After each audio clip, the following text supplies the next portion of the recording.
क्षत्रिय पुत्र दुर्वासा आज अपने सारे तप और त्याग को साक्षी मानकर ये रुक जाइए, शांत हो जाइए। मुझ पर आए क्रोध का दंड अयोध्या को क्यों? शांत हो जाइए ऋषिवर, तनिक धैर्य रखिए।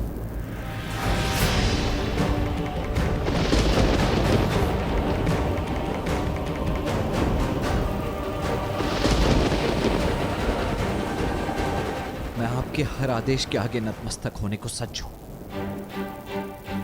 कृपा करके शांत हो जाइए। अयोध्या को अपने क्रोध की अग्नि में मत भस्म कीजिए।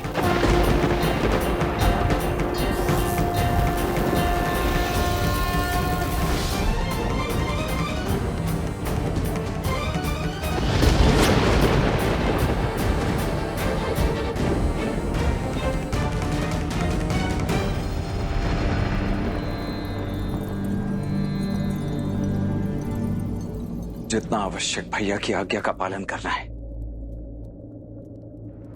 उतना ही आवश्यक अयोध्या की रक्षा का धर्म भी है। मैं क्षमा प्रार्थी हूं ऋषिवर, कृपया अपना क्रोध त्याग दीजिए।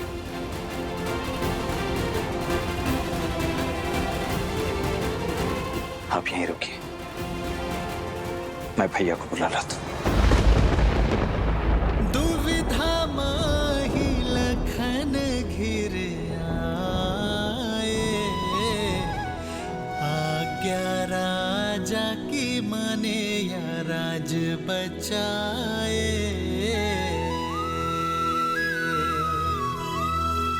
रघुकुल मांगे सबसे अगन परीक्षा, प्राण देने साजे लखन बचाने अयोध्या।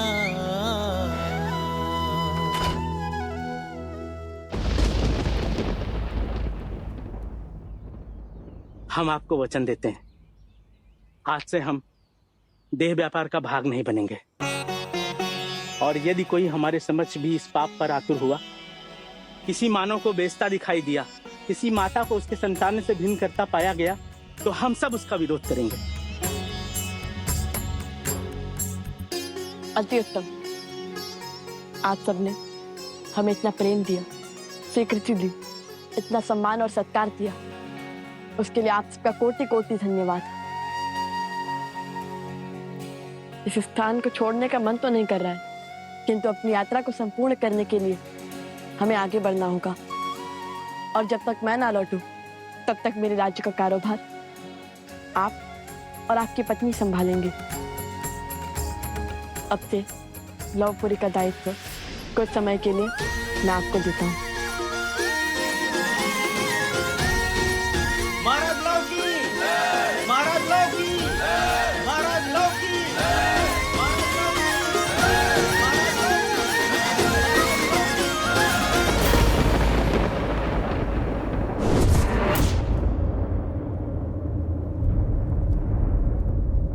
ये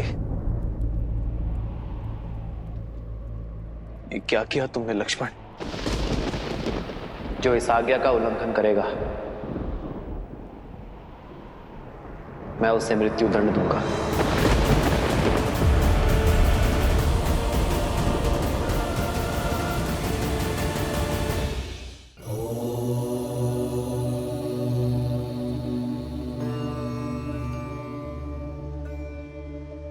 महादेव, पहले अपनी प्राण से प्रिय पत्नी की अग्नि परीक्षा का आदेश दिया और अब अपने ही अनुज को मृत्यु दंड कैसे दे पाएंगे वो? देवी, मेरे श्री राम का आयन संसार को यही सीख तो देता है कि कैसे प्रतिकूल परिस्थितियों में भी स्वयं को संभाला जाए, कैसे विषम से विषम आपदा में भी मर्यादा के पद से अडिग ना हो हम। अब देखना तो यह है देवी कि उलझनों के इस भंवर को कैसे सुलझाएंगे मेरे श्री राम।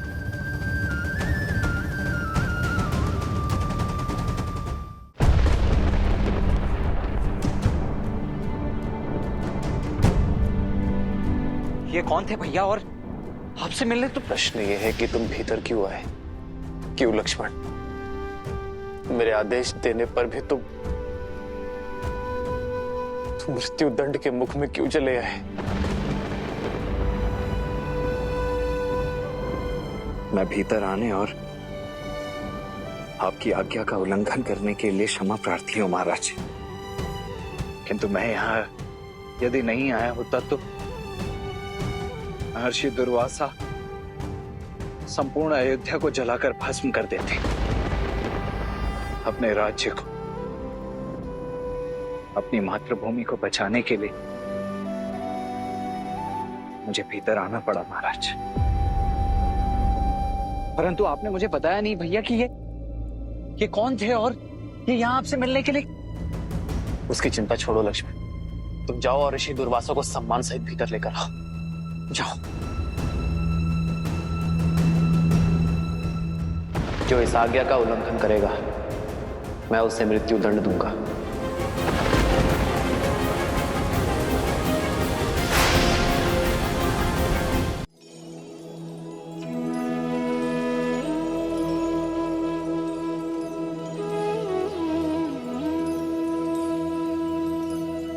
पधारिए ऋषिवर।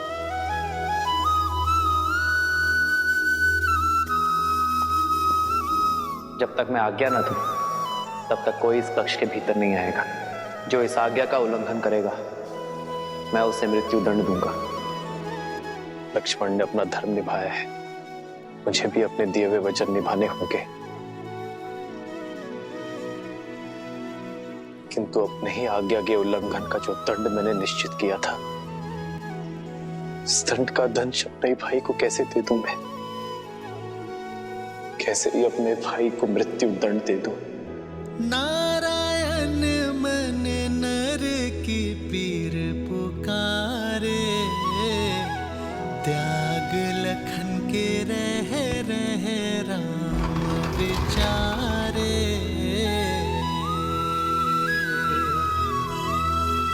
बन के कवच जो जन्म का साथ निभाए, मृत्यु दंड उसे कैसे राम सुनाए।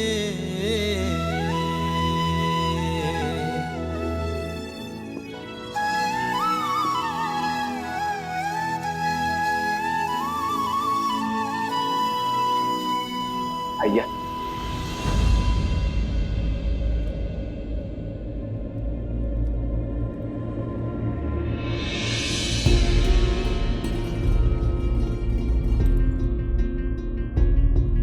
प्रणाम महर्षि।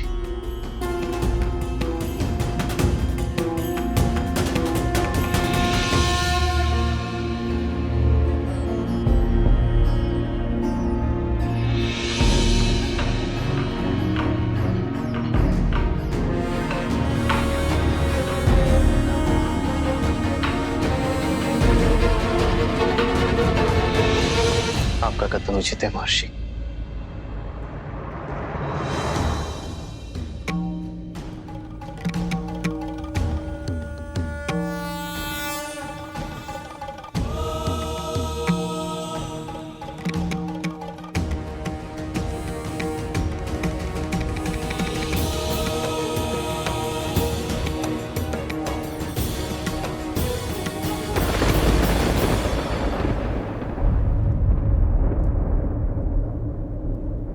लक्ष्मण,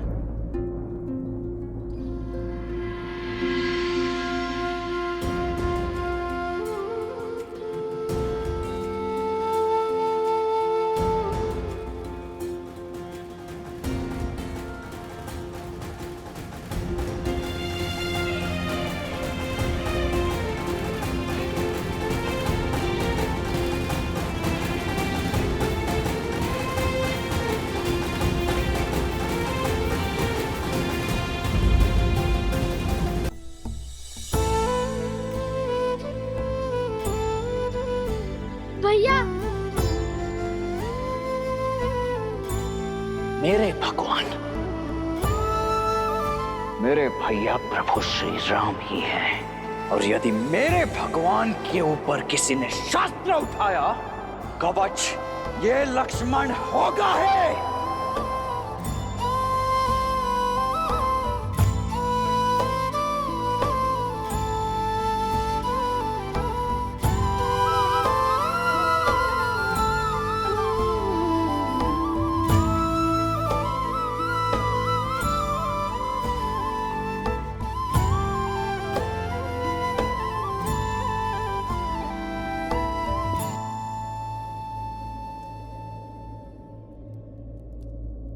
क्षमा कीजिए भैया, मैं आपका अपराधी हूं।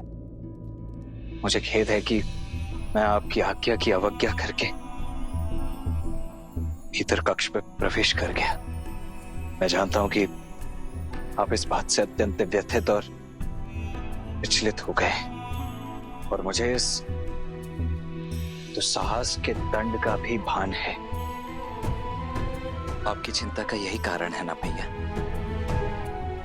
भैया, यदि मैं ऋषि दुर्वासा को भीतर नहीं आने देता तो तुमने जो भी किया अपनी प्रजा और प्रजावासियों को बचाने के लिए किया। लक्ष्मण, तुम्हारा उद्देश्य ऋषिवर को रोकना था। यदि तुम चाहते तो किसी सेवक को भेज सकते थे, किंतु तुमने ऐसा नहीं किया। दंड का भान होते हुए भी तुम स्वयं भीतर आए। स्वार्थ को त्याग कर तुमने परोपकार किया लक्ष्मण, और इसीलिए तुम दंड के भागी नहीं हो।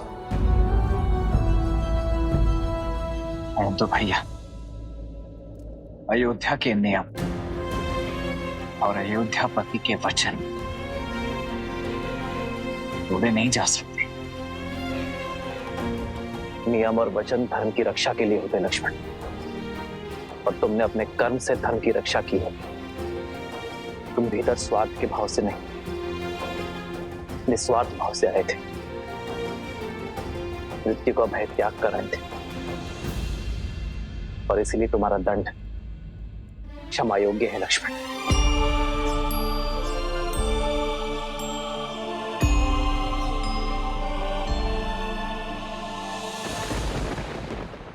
आप ऐसा कह सकते हैं भैया, आप मेरे बड़े भैया हैं। मेरे लिए तो आपने नागपाश का दंश तक सहा था। मुझे स्वस्थ देखने के लिए तो आप कोई भी सीमा पार कर सकते हैं, कोई ना कोई कारण निकाल सकते हैं जिससे मेरा कर्म न्यायोचित सिद्ध हो सके। और आप केवल मेरे भैया ही नहीं, अयोध्या के महाराज भी हैं। रघुकुल का मुकुट है आप भैया, और आपके शीश पर वचन भंजक होने का कलंक लगने नहीं दूंगा मैं भैया। ये दंड एक राजा का वचन था, एक राजा का प्रण था कि जो भी इस भेंट में अवरोध उत्पन्न करेगा वो मृत्यु दंड का भागी होगा। आप अयोध्यापति श्री राम हैं, और आने वाले किसी भी युग में, किसी भी काल में आपके धर्म पर प्रश्न चिन्ह नहीं उठना चाहिए भैया कि श्री राम ने अपने परिवार के लिए, अपने स्वार्थ के लिए, अपने वचन से, अपने प्रण से, अपने धर्म से मुख मोड़ लिया। लक्ष्मण, मेरे भैया तो मर्यादा पुरुषोत्तम है, और ये मेरे लिए बहुत बड़े सम्मान की बात है। ये मेरा गर्व है भैया, और मेरा ये गौरव आप मुझसे नहीं छीन सकते। इसीलिए मेरे रहते आपके इस पद, इस उपलब्धि पर कलंक नहीं लगने दूंगा। इसीलिए जो बात आप नहीं कह सकते, उन शब्दों को मैं स्वयं कहता हूं। मैं दशरथ नंदन रघुवंशज लक्ष्मण अपने राज्य के प्रति अपने महाराज की आज्ञा की अवहेलना करने के दोष में दंड स्वरूप स्वयं को मृत्यु दंड देता हूं। सदा चलिया प्राण जाए पर वचन न जाए। नहीं,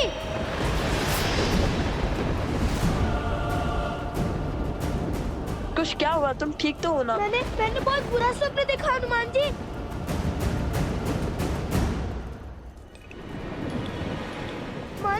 मन बहुत घबरा रहा है, मानो अयोध्या किसी घोर संकट में है। बार बार मन में अयोध्या का ही विचार आ रहा है।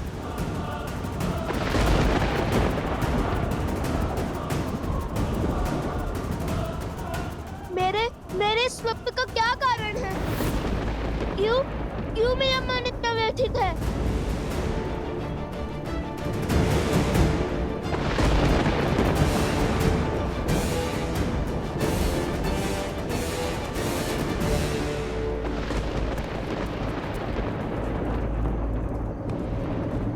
मेरी विनती है हनुमान जी, अयोध्या जाकर पता लगाइए कि वहाँ सब कुशल तो है ना? वैसे तो मैं कभी भी अपने प्रभु की आज्ञा को नहीं टालता,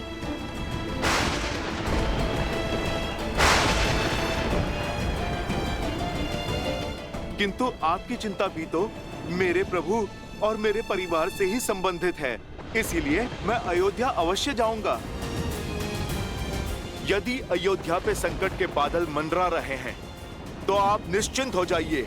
मेरे रहते मेरे प्रभु श्री राम और उनके परिवार पर कोई आंच नहीं आ पाएगी। जय महावीर हनुमान, जय श्री राम। बजरंग बली हनुमान, जय जय महाबली हनुमान। कुमार कुश को अकस्मात ऐसा स्वप्न आना और मेरे हृदय का घबराना मात्र संयोग नहीं हो सकता। हे महादेव, अयोध्या पे संकट का कोई मेघ बरसने मत दीजिएगा। मेरे प्रभु के नगर को विपदा की हर एक आंधी से बचाइएगा। जय श्री राम।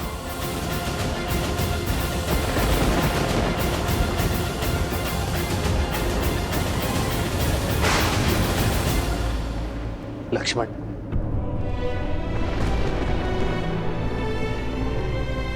तुम धर्म की रक्षा के लिए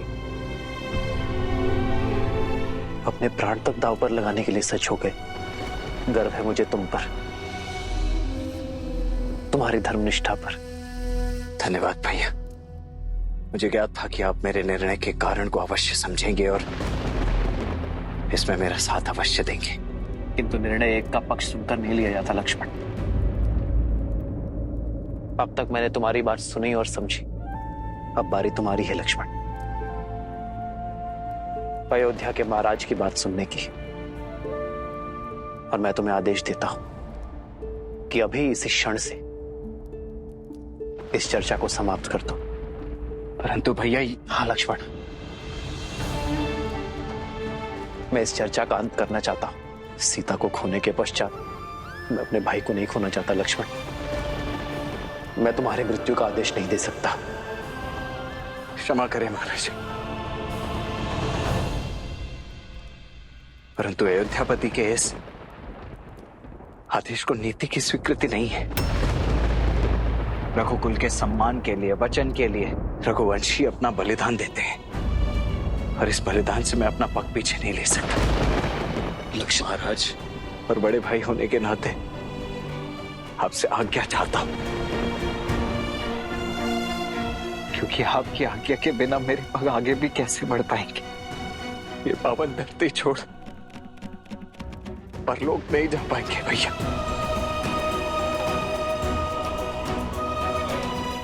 इसलिए हाथ जोड़कर आपसे विनती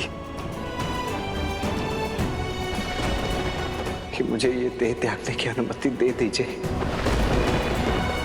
तुम कैसी बातें कर रहे हो लक्ष्मण?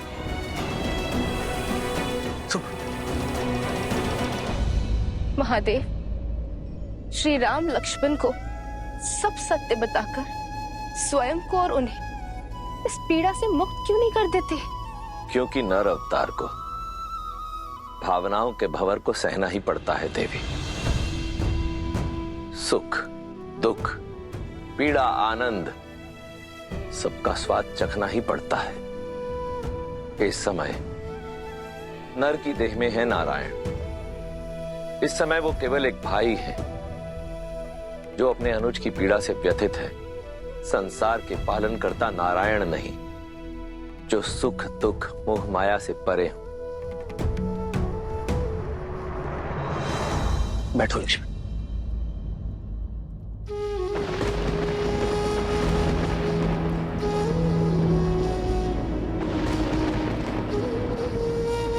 तुमने एक भाई से आज्ञा मांगी है लक्ष्मण, जो वो नहीं देगा।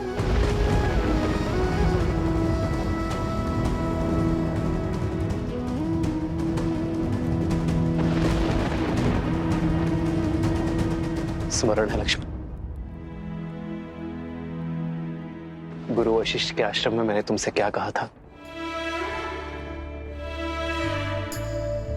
तुम छाया नहीं हो मेरी, क्योंकि छाया तो अंधकार में साथ छोड़ देती है ना। तुम मेरी आत्मा हो, अगर तुम रूठे तो मैं नहीं। तुम ही बताओ लक्ष्मण, क्या आत्मा शरीर से पृथक हो सकती है? उत्तर दो लक्ष्मण। मैं कैसे आज्ञा दे दूं तुम्हें?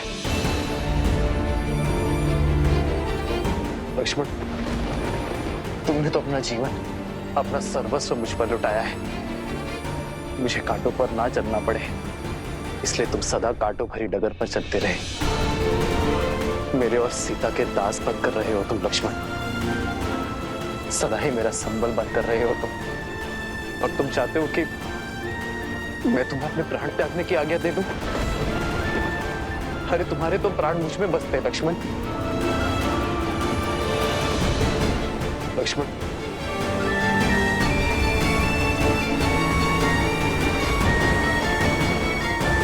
आने वाला युग चाहे मुझे अधर्मी कहे, मुझ पर लांछन लगाए, तो मेरा धर्म यही कहता है लक्ष्मण कि तुमने अपनी प्रजा की रक्षा के लिए निर्णय लिया, इसलिए तुम अपराधी नहीं हो मेरे भाई। लक्ष्मण, तुमने ये नहीं सोचा कि यदि तुम्हें कुछ हो गया तो मैं सुमित्रा माता को क्या उत्तर दूंगा?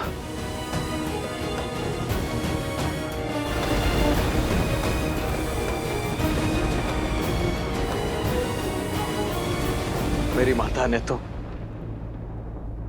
मेरे जन्म से पूर्व ही मुझे आपकी शरण में सौंप दिया था भैया। मेरा तो जन्म ही आपकी सेवा के लिए हुआ है। और देखिए भैया, मैं कितना सौभाग्यशाली रहा हूं कि नियति ने मुझे न केवल अपने भैया की, अभी तो अपनी भाभी मां की सेवा का भी अवसर दिया है। अपने इस संपूर्ण जीवन में श्री राम के अनुज लक्ष्मण ने अपने प्रत्येक वचन को पूरी निष्ठा से निभाया है। मेरे इस अंतिम कर्तव्य से मुझे मोड़कर मेरी सेवा को कलंकित मत कीजिए भैया।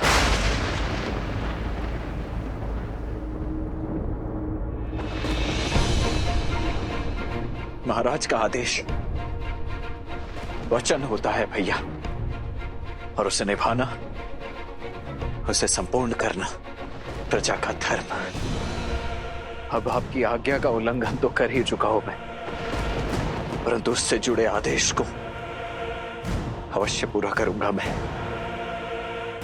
अपने जीवन के इस अंतिम कर्तव्य, अंतिम वचन को अवश्य निभाऊंगा मैं।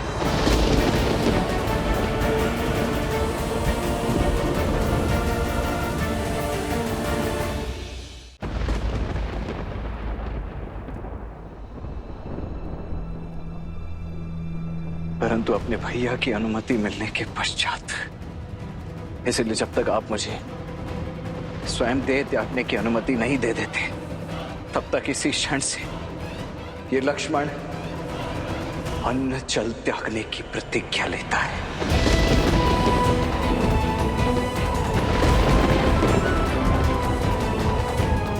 नहीं लक्ष्मण, लक्ष्मण, ये राज परिवार, धन वैभव, स्त्री पुत्र, सब कुछ त्याग कर अपने भैया श्री राम के अतिरिक्त जीवन के हर स्तंभ से मुख मोड़ता है। रघुकुल मांगे सबसे अगन परीक्षा, प्राण देने साजे लखन बचाने अयोध्या। आज्ञा दीजिए भैया।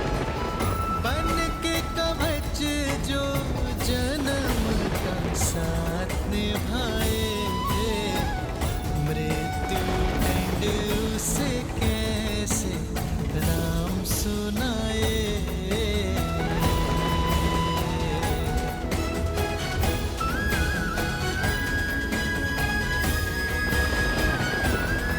आदर्श और मर्यादा की है ये कथा महापावनम, काट मद श्री से मिला दे श्रीमद् रामायणम, श्रीमद् रामायणम, श्रीमद् रामायणम।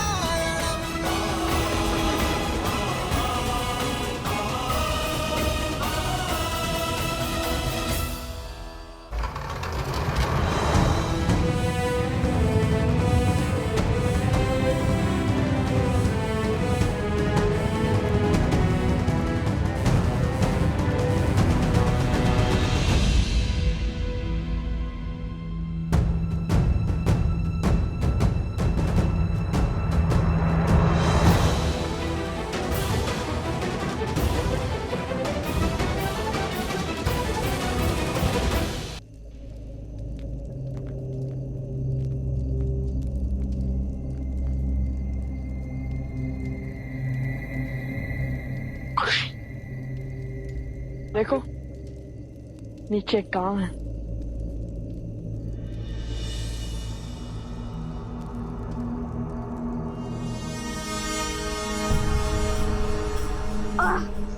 भैया किसी घोड़े ने जिद का आभास है यहाँ। मन बहुत घबरा रहा है।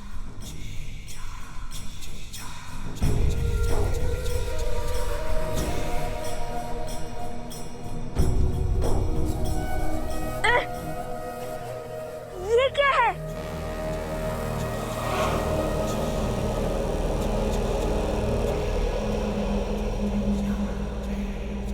क्या अनर्थ हुआ है यहाँ पे?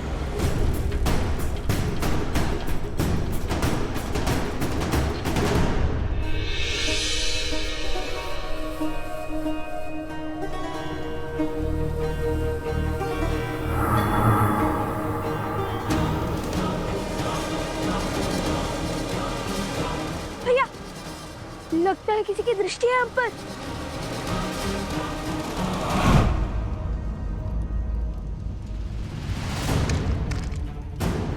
भैया ये तो दलदल है।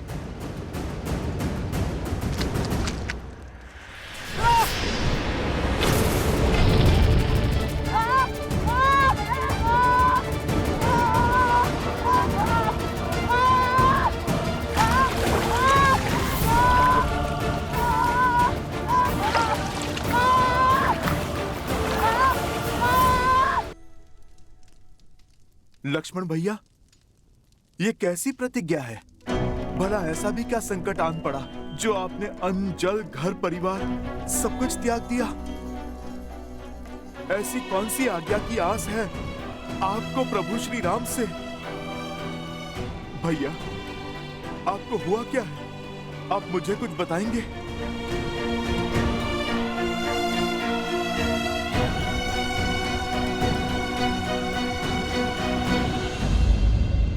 लक्ष्मण भैया, मैं इस अयोध्या में केवल प्रभु श्री राम का सेवक ही नहीं, अपितु संपूर्ण रघुकुल का सेवक हूँ। लक्ष्मण भैया, मित्र नहीं तो सेवक समझकर ही अपनी व्यथा बता दीजिए।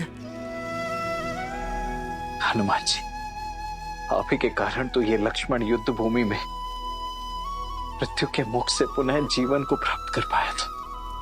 स्वयं को मेरा सेवक कहकर मुझे पाप का भागी मत बनाइए। आपका स्थान तो इस रघुकुल में मुझसे 100 गुना ऊंचा है। प्रभु श्री राम जिस रूप में आपको मिले, हमें कभी न मिल पाए।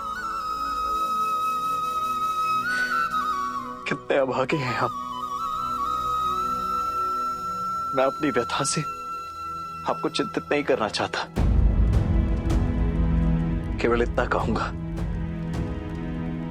कि इस समय भैया को आपकी अत्यंत आवश्यकता है। ऐसा क्या हुआ लक्ष्मण भैया जो बात आपको कचोट रही है, मेरे प्रभु को पीड़ा दे रही है? उसके विचार मात्र से मैं चिंतित हो उठा हूं भैया। अब शेष है तो केवल इस समस्या का हल, इस संकट का निवारण। क्या इस समस्या का निवारण ढूंढ पाएंगे आप? लक्ष्मण भैया, राम काज करने के लिए तो मैं कुछ भी कर सकता हूँ। असंभव से असंभव संकट हल किए हैं मैंने, आप तो सब जानते हैं लक्ष्मण भैया। बताइए लक्ष्मण भैया, आप मुझे बताइए क्या है आपकी समस्या? भैया से कोई भेंट करने आया था हनुमान जी, जिसके पास भाभी माँ की मुद्रिका थी।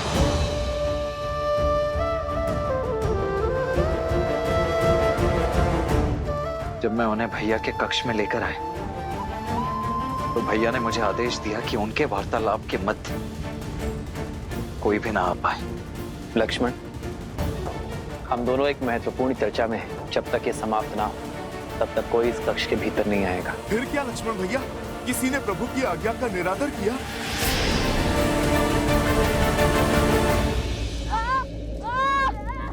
शांत, कुछ पूर्णतः शांत हो जाओ।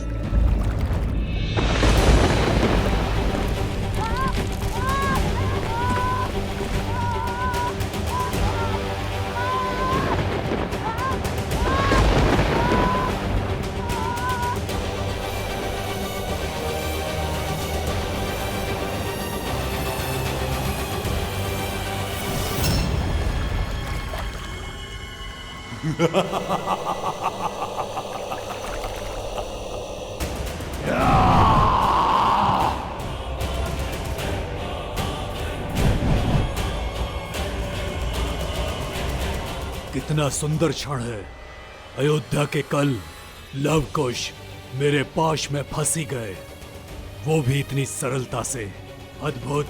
अच्छा, तो तुम हमें पहचानते हो तो फिर ये भी ज्ञात होगा कि हम तुम जैसे कई असुरों का काल बन चुके हैं। बीते कल की नहीं, इस क्षण की बात करो मूर्ख बालको। तुम्हें फंसाने में मुझे एक क्षण नहीं लगा। इतनी बड़ी बड़ी बातें करते हो, कदाचित तुम समझे नहीं कि तुम किस माया की चपेट में हो। इसलिए तुम्हारी आंखों में भय नहीं, विद्रोह है, युद्ध की ललक है।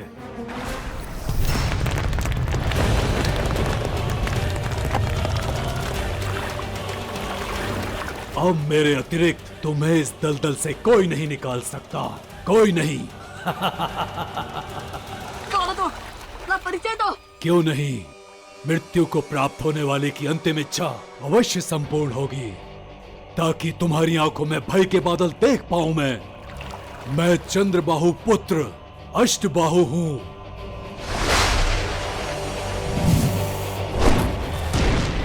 सहस्त्रमुख रावण का पौत्र अष्टबाहु।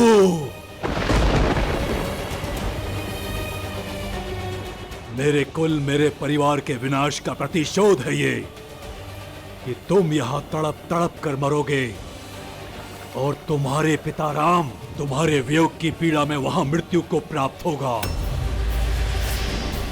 रघुकुल के अंत के साथ ही मेरे पिता की मृत्यु का प्रतिशोध पूरा होगा। मेरे पूर्वजों का पिंडदान संपूर्ण होगा।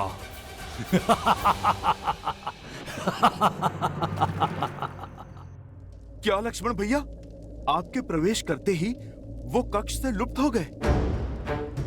लक्ष्मण भैया, आपने उन्हें पहचाना नहीं? पहले कभी देखा नहीं?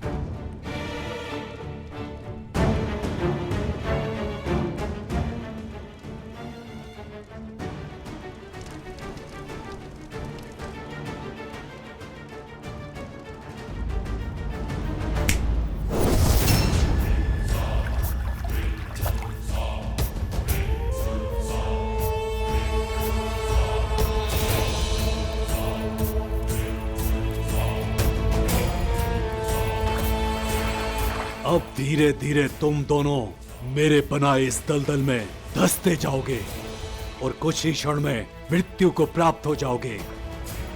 मैं तुम्हारे अंत का आनंद लूंगा। सोचा नहीं था कि कोई राक्षस इतना कायर निकलेगा। सनन की प्रजाति का अपमान किया है तुमने। युद्ध से बचने के लिए दलदल का सहारा ले लिया। सत्य और संतोष, इस कार्य के लिए तो हमारे धनुष के टंकार ही बहुत है। अच्छा, तो तुम्हें लगता है तुम मुझे अष्टबाहु को युद्ध में हरा पाओगे? अवश्य, इसमें तो कोई संशय ही नहीं है। आवश्यकता से अधिक आत्मविश्वास मृत्यु का कारक होता है मूर्खो। यदि इतना ही सामर्थ्य है तो इस दलदल से निकल कर बताओ। यदि निकल पाए तो युद्ध का अवसर अवश्य दूंगा तुम्हें।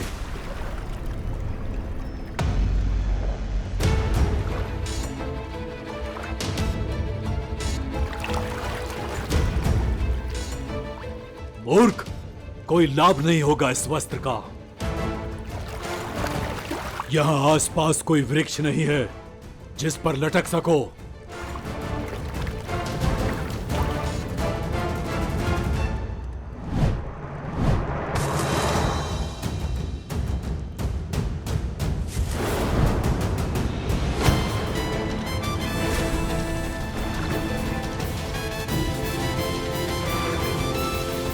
आगे जो हुआ मैं ज्ञात कर लूंगा, किंतु लक्ष्मण भैया, आप मुझे अपनी प्रतिज्ञा का कारण बताइए। क्यों आपने ये भीषण वचन लिया और मैं अब कैसे इसका निवारण करूं? अयोध्यापति का आदेश था कि जो भी उस वार्तालाप के मध्य में आएगा वो मृत्यु को प्राप्त होगा।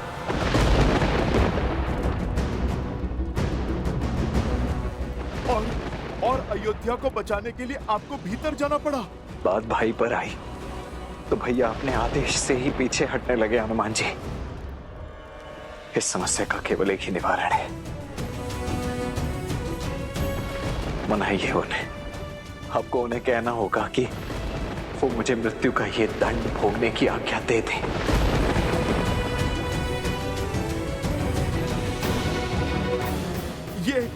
ये क्या कह रहे हैं आप लक्ष्मण भैया? आपके बिना अयोध्या और अयोध्यापति दोनों अपूर्ण हैं। मैं भला प्रभु को कैसे मनाऊं कि आपको मृत्यु दंड? नहीं भैया, ये सब असंभव है। मैं मानता हूं कि ये कठिन है, किंतु यही तो उचित भी है ना हनुमान जी। चाहिए हनुमान जी, अन्यथा मैं सब कुछ त्याग कर भैया की आज्ञा की प्रतीक्षा करता ही रहूंगा। लक्ष्मण भैया, ये आपने मुझे किस धर्म संकट में डाला है? मैं भला कैसे? मुझे प्रभु से मिलना होगा। चाहिए हनुमान जी,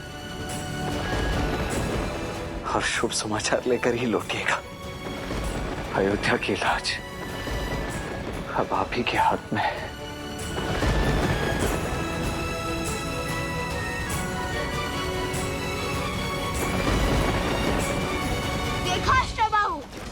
सियाराम के पुत्र लवकुश है असंभव को संभव कर देते हैं।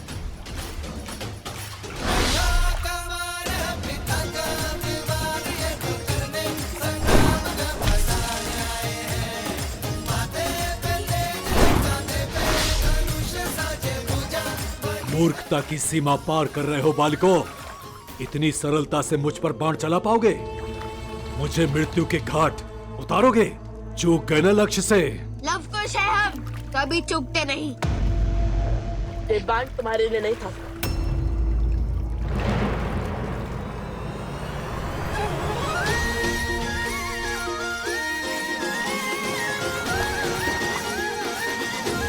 कृष्ण